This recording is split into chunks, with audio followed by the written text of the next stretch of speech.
हे भगवान विष्णु, आपको माता लक्ष्मी की सौगंध है। अगर आज अक्षय तृतीया की इस वीडियो को जो भी सच्चे दिल से लाइक करें, उसकी तमाम गरीबी, रोग दोष, परेशानी, कष्ट, कुंडली दोष, राहु दोष, पितृदोष, मंगल दोष, शनि दोष सब दूर कर देना। जय श्री हरिजय लक्ष्मी जी। लाइक जरूर करें, आपका बेड़ा पार हो जाएगा। दोस्तों, अक्षय तृतीया है यानी गर्मियों का धनतेरस। प्रभु कहते हैं ना, माधव समूह मासो न कृतेन, युगम समम नचवेद, समम शास्त्रम न तीर्थम, गंगायाम समम, वैशाख की तरह कोई माह नहीं, सतयु की तरह कोई युग नहीं, वेद की तरह कोई शास्त्र नहीं और गंगा की तरह कोई तीर्थ नहीं। इसी तरह से अक्षय तृतीया की तरह कोई दूसरी तिथि है ही नहीं, कभी ना नष्ट होने वाली तिथि। और अक्षय तृतीया की इस तिथि को हम स्वयं सिद्ध मुहूर्त कहते हैं। हमारे शास्त्रों में 3.5 अबूझ मुहूर्त बताए गए हैं और जिस दिन आप किसी पंडित, किसी ज्योतिष से पूछे बिना कोई भी शुभ कार्य हो, 16 संस्कार होकर सकते हैं। सबसे पहला चैत्र शुक्ल पक्ष की प्रतिपदा यानी गुड़ी पड़वा, दूसरा विजयदशमी, तीसरा अक्षय तृतीया यानी आखा तीज का दिन और चौथा शुक्ल कार्तिक शुक्ल प्रतिपदा का आधा भाग। इन तिथियों पर सूर्य और चंद्रमा अपनी उच्च राशियों में रहते हैं और इन्हीं दिनों से सतयुग हो, द्वापर हो, त्रेता हो, इनके शुरुआत की गणना की गई है। इन्हें चिरंजीवी तिथि भी कहते हैं क्योंकि विशेष रूप से आखातीज को, क्योंकि अष्ट चिरंजीवियों में से एक भगवान शिव परशुराम जी का जन्म इसी दिन हुआ था। धर्म की रक्षा के लिए भगवान विष्णु ने अनेक अवतार लिए, जिसमें नर नारायण, हरगिरी, परशुराम, 3 अवतार, पवित्र अवतार अक्षय तृतीया को ही उदय हुए।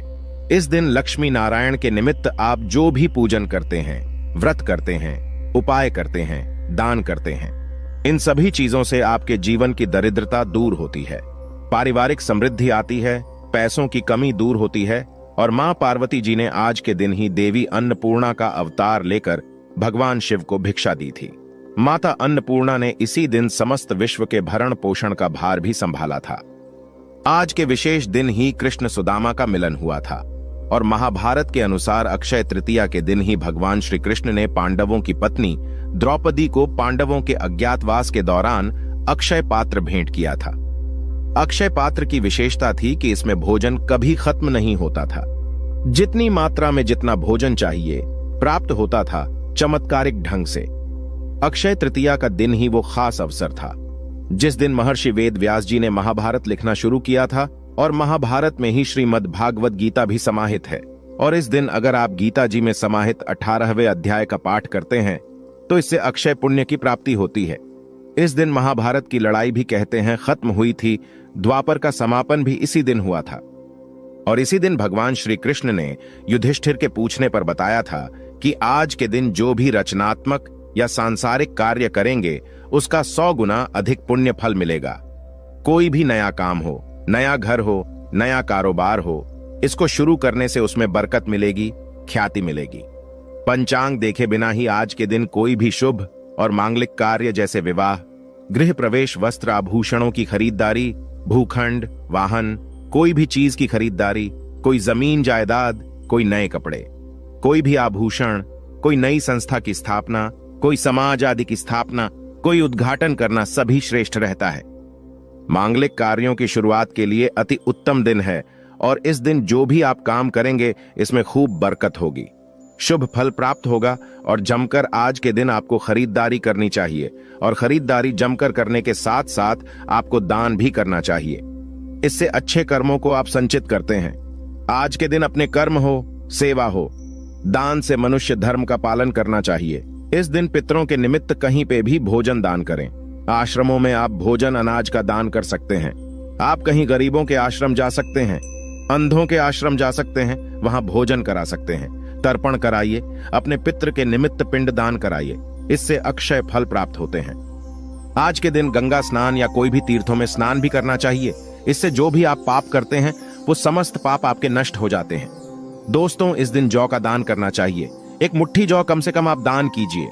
इससे स्वर्ण दान का महत्तम दान है। तो स्वर्ण तो आप दान नहीं कर सकते, तो धरती का प्रथम अन्न जौ माना गया है और जौ के दानों को स्वर्ण के दानों के बराबर माना जाता है।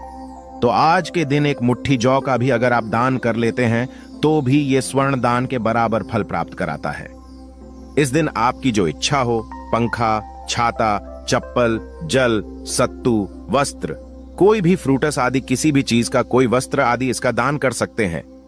भूमि दान का भी श्रेष्ठ महात्म्य होता है, लेकिन भूमि हर किसी के बस की नहीं होती है।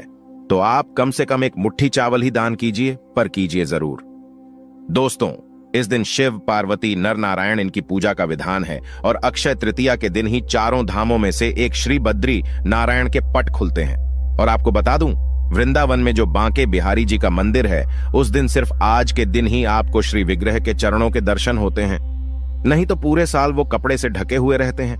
तो अद्भुत तिथि है, अंतहीन इसकी महात्म्य है। बताने जाऊं तो शायद पूरी वीडियो इसमें निकल जाएगी, तो खास जान जाए कि मैजिकल तिथि है और इसका फायदा आपको उठाना है। इससे पहले किस किस ने उठाया और इसका क्या महात्म्य है, तो छोटी सी कथा बताती हूं। प्राचीन काल में एक सदाचारी और देव ब्राह्मणों में श्रद्धा रखने वाला एक धर्मदास नाम का एक वैश्य हुआ करता था। उसका परिवार बहुत बड़ा था और वह सदैव व्याकुल रहता था। उसने किसी से व्रत के ये अक्षय तृतीया के व्रत के महात्म्य को सुना, तो जब ये व्रत आया तो उसने व्रत किया, गंगा स्नान किया, देवी देवताओं की पूजा की, अपने इष्ट देव कुल देवी देवताओं की पूजा की और गोले के लड्डू, पंखा, जल से भरे हुए घड़े, जौ, गेहूं, नमक, सत्तू, दही, चावल, गुड़, सोना, वस्त्र, ये सभी चीजें, दिव्य वस्तुएं ब्राह्मणों को उसने दान की। उसकी स्त्री को यह बात बिल्कुल अच्छी नहीं लगी और वो बार बार मना करने लगी। कुटुंबजनों से चिंतित रहने और बुढ़ापे के कारण अनेक रोगों से पीड़ित होने पर भी वो उसके बाद से हमेशा अक्षय तृतीया पर दान करता रहा। कभी भी अपने धर्म, कर्म और दान पुण्य से विमुख नहीं हुआ और यही वैश्य फिर दूसरे जन्म में कुशावती का राजा बना। अपने अक्षय तृतीया के जो दान का प्रभाव था, उसकी वजह से वो बहुत धनी और प्रतापी बना और वैभव संपन्न होने पर भी उसकी बुद्धि कभी धर्म से विचलित नहीं हुई। और इसलिए ये भी माना जाता है कि आज के दिन जो भी मनुष्य दान करता है वो पुण्य को प्राप्त करता है और उसका अगला जन्म बहुत ही पुण्यमयी होता है। साथ ही साथ ये खास दिन में आप अपने जो स्वजन हैं, जो पितृगण हैं, उनके द्वारा अगर कोई पाप किया गया है, जाने अनजाने में अपराध हुआ है, या फिर आपने स्वयं या आपके परिवार में किसी ने जाने अनजाने में अपराध किया है, तो सच्चे मन से इस दिन ईश्वर से आप क्षमा प्रार्थना करते हैं, तो भगवान आज के दिन सभी के अपराधों को क्षमा करते हैं और आपको सद्गुण प्रदान करते हैं। आज के दिन अपनी दुर्गुणों को भगवान के चरणों में सदा के लिए अर्पित करके उनसे सद्गुणों का वरदान मांगने की परंपरा भी है। दोस्तों, इस दिन दीपावली और धनतेरस की तरह आपको जमकर खरीदारी अवश्य करना चाहिए और विशेष रूप से इस दिन लक्ष्मी कारक चीजें जैसे हत्ता जोड़ी हुआ, सियार सिंघी हुआ, कोई विशेष जाप माला हुई, खासकर स्फटिक की माला होती है, वो आपको इस दिन सिद्ध करके आपको खरीदनी चाहिए। या फिर आप स्फटिक का श्री यंत्र ले सकते हैं, वो बहुत लाभकारी होता है। इस तरह से कोई भी दक्षिणावर्ती, शंख आदि या कोई भी जो लक्ष्मी कारक चीजें हो, मृग कस्तूरी हो, इस तरह की चीजें आपको अपने घर लानी चाहिए। इस बार 2024 में अक्षय तृतीया शुक्रवार 10 मई को है और अक्षय तृतीया पर रोहिणी नक्षत्र है। विशेष रूप से सुबह 10:47 पर तो आपको पूर्ण लाभ की प्राप्ति कराएगा। अगर आपका व्यापार नहीं चल रहा है, बिजनेस में समस्या आ रही है, तो आज एक गुप्त मंत्र बता देता हूं, इस बार पहले से तैयारी कर लीजिए। धनतेरस की भांति आपको शॉपिंग तो करनी ही है, अक्षय तृतीया पर क्या खरीदना है मैं बाद में बताऊंगा। और यदि आप बरकत चाहते हैं और आपके पास ऑलरेडी कोई अभिमंत्रित चीज है घर में, तो या तो उस पे आपको ये उपाय करना है या फिर आपको खरीदकर अभिमंत्रित कोई भी चीज हो, जैसे कि कोई लक्ष्मी कारक चीज हो, हत्ता जोड़ी हो, सियार सिंघी हो, विशेष रूप से पीली लक्ष्मी कौड़िया जो होती है, वो अगर हो तो आपको प्राप्त कर लेनी है। इससे आपके धन आगमन का मार्ग प्रशस्त होता है। और पीली लक्ष्मी कौड़िया जब आपको प्राप्त हो जाए, ध्यान रखें, पीली लक्ष्मी कौड़िया ऐसे कहीं से भी उठा के नहीं लानी है, सिद्ध ज्योतिष के द्वारा ही आपको प्राप्त करनी चाहिए। 1.25 लाख जाप सिद्धि की हुई हो, इस बात का ध्यान रखिए। और अगर आपके पास ऑलरेडी है तो पहले इसे शुद्ध गंगा जल से धो लीजिए, शुद्ध जल से धो लीजिए, पंचामृत से धो सकते हैं, कच्चे दूध से धो सकते हैं। और घर के ईशान कोण में आप आराम से एक लाल आसन लेकर के बैठ जाइए, या अगर ईशान कोण में जगह नहीं है तो पूरब की ओर मुख करके कहीं भी साफ और स्वच्छ स्थान का चयन करें। एक चौकी या पीढ़ा रख लीजिए और उस पर बस एक छोटा सा दीपक लगा लीजिए। घी, तेल जो आपकी इच्छा हो, और पीली लक्ष्मी कौड़ी अगर आपके पास है तो वो, और अगर पीली लक्ष्मी कौड़िया नहीं है तो आप हत्ता जोड़ी, सियार सिंघी या दक्षिणावर्ती शंख या स्फटिक का श्री यंत्र जो भी आपके पास है उसको आप लाल चावलों के आसन पर आप विराजित कर दीजिए, या कोई स्टील की कटोरी में या कोई चांदी की कटोरी में रख लीजिए। अब लाल आसन पर आप बैठ जाइए। अगर आपको कोई प्रॉब्लम है नीचे जमीन पर बैठने में, तो आप ऊपर किसी सोफे आदि पे बैठ के या टेबल पे बैठ करके भी इस उपाय को कर सकते हैं। हाथ धो करके दीपक जला लीजिए, फिर से हाथ धो लीजिए और फिर ओम गण गणपते नमः, ओम गण गणपते नमः, ओम श्री गुरुवे नमः। अपने गुरु का ध्यान करते हुए आप गणेश जी का ध्यान करते हुए हाथ जोड़कर महालक्ष्मी से प्रार्थना करें। हे मां लक्ष्मी शरण, हम तुम्हारी पूर्ण करो माता कामना, हमारी धन की अधिष्ठात्री, जीवन सुखदात्री, सुनो सुनो अम्बे। मेरे गुरु की पुकार, शंभु की पुकार, मां कामाख्या की पुकार, तुम्हें विष्णु की आन अब मत करो। मान आशा लगाकर हम देते हैं दीप दान, और इस प्रकार से प्रार्थना करके दीपक जला के और फिर जो 11 की 11 लक्ष्मी कौड़ियां हैं उनको आप दूध की एक कटोरी में रख दीजिए। अब आप दूध की कटोरी में रखने के बाद अब एक एक करके आपको उसमें से पीली कौड़ी उठानी है। एक पीली कौड़ी हाथ में लीजिए, अंगूठे और तर्जनी से उसको दबाना है और कुछ खास शब्द आगे बता रही हूं, वो बोलना है। ध्यान रखें, कौड़िया अभिमंत्रित हो तो ही ये उपाय करेगा। अगर आपके पास नहीं है अभिमंत्रित कौड़िया, तो आप हत्ता जोड़ी से भी ये उपाय कर सकते हैं, या सियार सिंघी से कर सकते हैं, या श्रीयंत्र से कर सकते हैं। लेकिन ध्यान रखें, उसको अंगूठे और तर्जनी जो फर्स्ट फिंगर होती है आपकी, इसके बीच में ही पकड़ना है। और जो हथा जोड़ी सियार सिंघी रहेंगी उसका दूध का स्नान नहीं हो सकता, तो ड्राई ही पकड़ना है। आपको 33 बार टोटल इस मंत्र को बोलना है। कैसे बोलना है? जैसे आपने 11 पीली कौड़ियां है तो प्रत्येक कौड़ी पर 3-3 बार इस मंत्र को आप बोलेंगे। अगर हत्ता जोड़ी है तो हत्ता जोड़ी को हाथ में लेंगे, या सियार सिंघी है तो हाथ में लेंगे, अंगूठे और तर्जनी से पकड़ेंगे, 3 बार मंत्र को बोलेंगे, फिर उसको रख देंगे, फिर एक चुटकी सिंदूर चढ़ाएंगे, फिर उसको उठाएंगे, फिर 3 बार मंत्र बोलेंगे। इस प्रकार से आपको करना है। सिंदूर जो होगा वो ऑरेंज वाला, जो हनुमान जी का सिंदूर है वो चलेगा, आप वो डाल सकते हैं। कौन सा बोलना है मंत्र? ओम श्री शुक्ले महाशुक्ले कमल दल निवासे श्री महालक्ष्मी नमो नम। लक्ष्मी माई सबकी सवाई आओ, चेतो करो, भलाई ना करो तो 7 समुद्र की दुहाई, रिद्धिनाथ देवो 9 नाथ 84 सिद्धों की दुहाई। इस प्रकार से आपको मंत्र बोलना है। अगर नहीं बोल सकते तो ओम श्रीम रिम श्रीम कमले कमलाले प्रसिद्ध प्रसिद्ध शिम शिम ओम महालक्ष्मी नम, इस मंत्र को बोल सकते हैं। ये भी नहीं बोल सकते तो ओम महालक्ष्मी नमः, ये भी नहीं बोल सकते तो जय मां लक्ष्मी, जय मां लक्ष्मी, जय मां लक्ष्मी बोले। इस तरह से जाप करके जब सारी पीली लक्ष्मी कौड़ियां हो जाए तो फिर धो लीजिए उसको, और दूध जो है उसको बचा कर रख लीजिए। उसको घर के चारों कोनों में आपको छिड़काव करना है। घर का जो सेंटर है, ब्रह्म स्थान जिसको कहते हैं, वहां छिड़काव करना है। घर के मुख्य द्वार के दोनों साइड छिड़काव करना है, और घर में जितने मेंबर है सभी की आंखों में थोड़ा थोड़ा वो दूध आपको लगा देना है। दोस्तों, आप देखेंगे घर का कोई भी ऐसा कोना हो जहां पर नकारात्मक ऊर्जा आपको जाने से आती हो या आपको डर लगता है, वहां पर आप इस उपाय को कीजिए।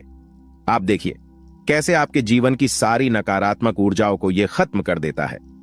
बाकी जो अगर दूध बच गया तो उसको तुलसी के पौधे में आप डाल सकते हैं। नाली में ना बहाए, किसी कच्ची मिट्टी में डाल दीजिए। जो कौड़ियां है अब उसे शुद्ध जल से धो करके आपको सुखा लेना है, और इसमें 7 चुटकी हल्दी डालनी है, 2 लौंग, 1 इलायची, 1 कपूर की टिक्की, और वापस किसी पीले कपड़े में रेशमी वस्त्र में बांध करके या फिर किसी चांदी की कटोरी या स्टील की कटोरी में रखकर आप तिजोरी में स्थापित कर सकते हैं, या माता लक्ष्मी के सामने रख सकते हैं।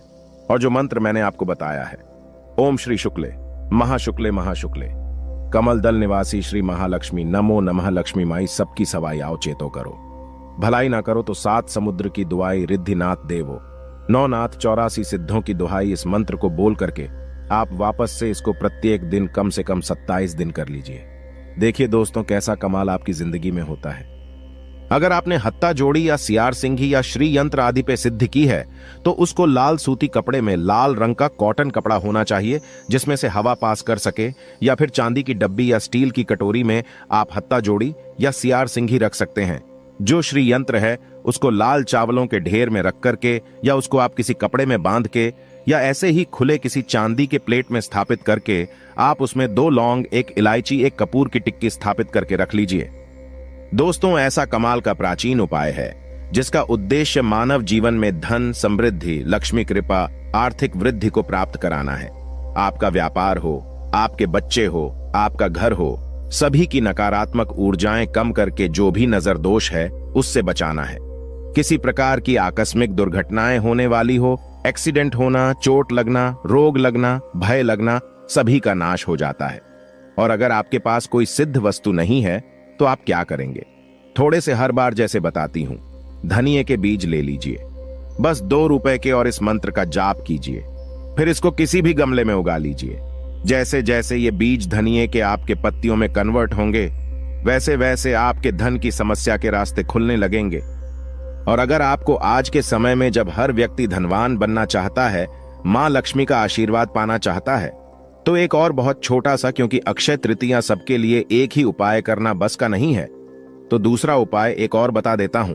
आपके पास अगर कांच मनी यानी कि बिल्लोर, जिसे हम बर्फ के मोती कहते हैं या स्फटिक कहते हैं, इसकी अगर शुद्ध स्फटिक की अभिमंत्रित माला हो, 1.25 लाख जब से सिद्ध की हुई, तो आपको अक्षय तृतीया के दिन इस बार लक्ष्मी मां के सामने बैठ के उस माला से, या फिर कमल गट्टे की अभिमंत्रित माला हो तो उससे, या काले हकीक की माला हो आपके पास, उससे आपको पद्मासन या सुख आसन में बैठ करके क्या करना है? माला को ले लीजिए। अभिमंत्रित माला हो तब ये काम करती है, और रियल माला हो, नकली कांच की माला लेकर के अपने घर में राहु दोष और नहीं बढ़ाना है। आपको कांच की माला को आप रियल माला समझ करके इस्तेमाल करके उससे जाप करेंगे। ये मत कीजिएगा, राहु बढ़ जाएगा और दिक्कतें और बढ़ जाएंगी जीवन में। रियल माला मिले, अभिमंत्रित माला मिले, वो ले लीजिए, और उस माला का पहले आप पूजन कर लीजिए।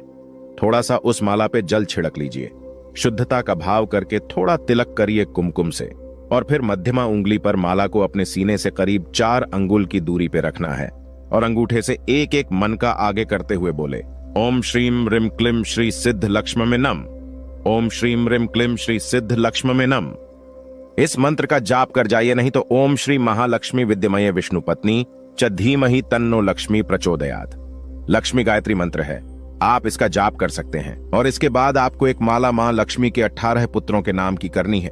ओम देव सखाई नमः, ओम चिकलिताय नमः, ओम आनंदाय नमः, ओम कर्दमाय नमः, ओम श्री प्रदाय नमः, ओम जात वेदाय नमः, ओम अनुरागाय नमः, ओम संवादाय नमः, ओम विजयाय नमः, ओम बल्लभाय नमः, ओम मदाय नमः, ओम हर्षाय नमः, ओम बलाय नमः, ओम तेज से नमः, ओम दमकाय नमः, ओम सलिलाय नमः, ओम गुग्गुलाय नमः, ओम कुरुंटकाय नमः। दोस्तों, इस प्रकार से आपको एक माला माता लक्ष्मी के 18 पुत्रों के नाम की करनी है।